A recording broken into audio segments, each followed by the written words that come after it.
Well, thanks all for staying with us here on Sunrise Live on E. Now, leadership in HIV research and efforts to improve access to HIV prevention and treatment were recognized through prizes and awards presented at the 9th IAS Conference on HIV Science in Paris, France last month.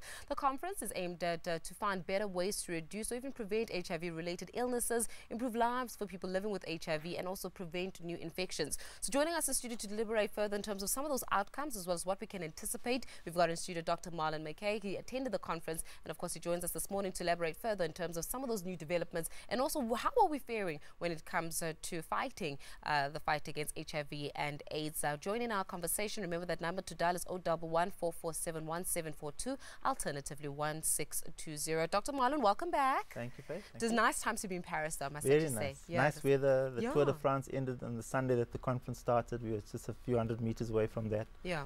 Weather was good, away from the cold. Oh, some good heat there. Just expensive. The euro. Yeah, no, the euro is something else. And of course, I mean, 6,000 of medical professionals are joined in at the conference and of course expecting some of those new developments. So let's start off with the good news. I like good news first. Good news. Where are we standing and what new outcomes have you learned? Yeah, so the good news is that more and more people are now getting onto antiretroviral treatment. Okay. The worldwide aim is this 90-90-90 principle. So 90% of patients who are living with HIV need to be diagnosed. 90% of them must be put onto treatment, and 90% of those must be successful on treatment. Okay. So we're getting probably about 54% now are on treatment. There's still some way to go, but treatment is working. Yeah. What we're also finding, there's the tagline that was big at the conference, U equals U. U stands for undetectable equals untransmittable. In other words, if you're HIV positive and you're on treatment and your viral load becomes undetectable, it means that you are unable to transmit the virus to anybody. Oh, this is going to be question number 7 for me, Dr. Marlin. I'm glad we tackled it immediately. So what are you saying? Now, I'm going to sit up for this one because this is huge. This is big. This is big, right? So I'm going to sit up for this one. So U equals U. That means that if your CD4 count. No, your viral load. Your viral load. What's the difference between the viral load? So the CD4 count is this measure of the strength of your immune system. Okay. When you're HIV positive, your immune system weakens, so your CD4 count drops. When you go into treatment, your immune system restores, improves, so your CD4 count goes up. Okay.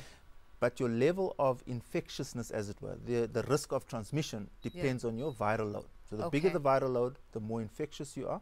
So the aim of treatment is to reduce that viral load in your blood to undetectable levels. So people, and this is also coming from me, I mean, I'm in broadcasting, but this is great that I've got you in studio, is that there was a perception that if your CD4 count is at a specific level, that automatically equals to your viral load not being high enough, which means equals to not of HIV not being transmittable. Is that true? No. So once you are on treatment, the only number that really matters is your viral load. Got you. So viral load is an indicator of success of treatment.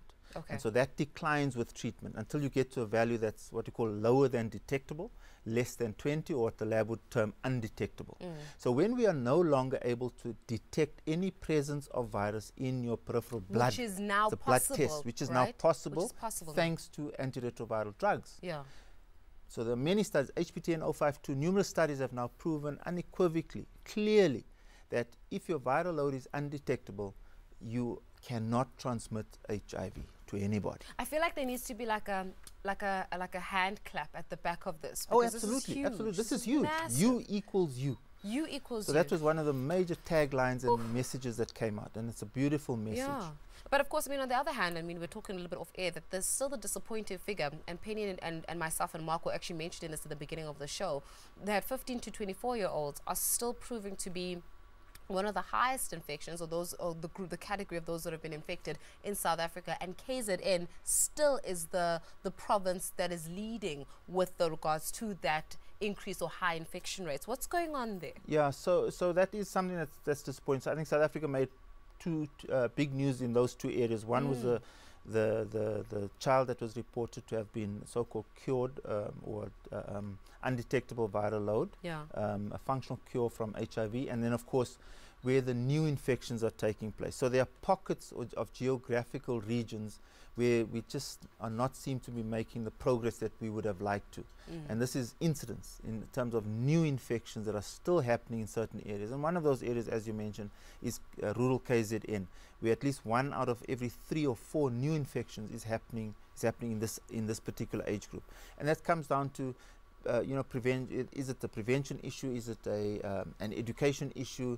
Is it the blessed phenomenon, patriarchy? Numerous issues that are probably playing a role. And so we need to start focusing on that areas to prevent these young girls from becoming infected. And then on the other side of things, I know that there was actually read up about this, the prevention pill, the pill that you take. It was even a test that was done even in KZN, where you take a pill a day, and it's actually supposed to prevent the infection of HIV. So by you getting administered that pill, you don't get HIV. Yes. So we've made tremendous strides, and this is called PrEP, pre-exposure prophylaxis.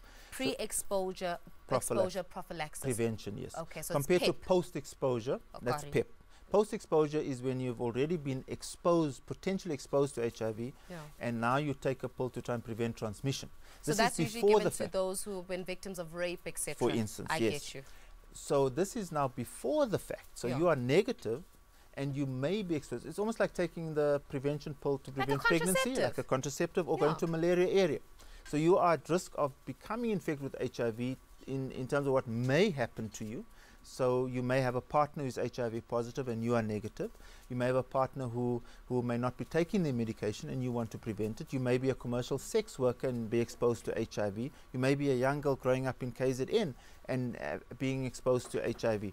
And so PrEP pill, it's a single antiretroviral pill, 2-in-1 pill, that is available that one can take every day, as you say. That is available for everybody. So I can go into, does it have to be administered by a doctor? It has to be administered, so it's very, very careful. Okay. So in other words, you must be tested for counseled. You must be tested for HIV to make sure that you're negative. You must be willing to come back for the regular checkups, the HIV test, the kidney test monitoring.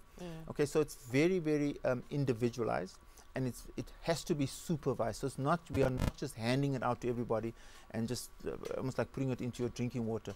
It has to be a structured approach.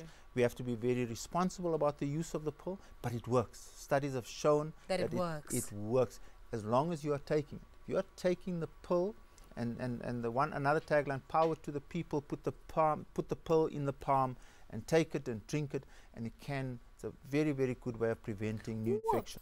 If one is HIV positive, right, and their partner's HIV negative, by them simply taking the PrEP every day, so it almost reminds me of any form of illness, like a lifestyle. So like diabetes, for example, where you have to take something every single day. By you taking that PrEP, you're preventing even your partner from infecting you. That means that you can't even have children.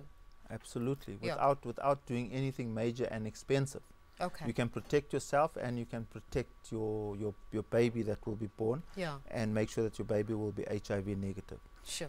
And of course, coming back to my first message, U equals U. If your partner is positive and on treatment, and that viral load is undetectable, you are already safe. You're already safe. You don't even need the pill. Really? Yes, you say it. U equals U. Undetectable equals untransmittable. This is so so this fantastic. is so important for patients who are living with HIV to be taking their medication and to make sure that the viral load is undetectable. So then is there like a window period that you have to wait for that to become a reality? So let's say that your new infection, etc., that window period, let's talk about it. Are you detectable during that window, which is actually said to be the highest infection time? Yes. Yeah. So initially, at the time of transmission of HIV, your viral load goes very high. And that's where most infections take place, because you have such a high viral load. But once you go onto treatment, that viral load comes down. Okay? And so we are saying that it will come down within a few months. But we are saying, so once your viral load is undetectable for at least 6 months, you are regarded as non-infectious. But that's only after you've gone onto the treatment. So now, is there a waiting period? So let's say that something happened and they suspect that they've contracted HIV, or the person that they slept with had HIV, etc., and then now there's a window period. Your viral load is high, right? So now you get a prick. Your prick says not HIV or HIV negative. What's my waiting period to make sure that, hey, this is where my status is at? So some of the blood tests are becoming very sophisticated. So in the old days, your window period was about a month. It's now come down to anything between 10 to 19 days. Okay. Even some tests a little bit earlier as well. So as the technology improves, the window period can be reduced to much shorter levels. Yeah. However, what we're saying to patients is, if you suspect that you may have been exposed to HIV, get to your doctor or your healthcare facility immediately, so that within hours You can have that post-exposure. exposure. Absolutely. Prophylaxis. Prophylaxis. I'm learning new things and you every can day. go into a 28-day course of treatment, and they can minimize your risk of becoming infected with HIV. So we have patients before the act, after the fact, numerous ways that we can make sure that no one becomes infected with HIV today. Well, the good news is that, you know, it's not even, it's starting to sound more like any form of a chronic illness, which is great news on the other side. But that great news should not actually let us go into a system where we become irresponsible. Yes. So the great news is there, but let us also be responsible. Dr. Marlin, always a pleasure having you in the studio. Thank you so much. Joining us for that conversation, looking at that 9th IAS Conference on HIV and AIDS. So looking at the great strides that have been reached in South Africa. Do stay with us here on the show. We've got lots more in store for you shortly after.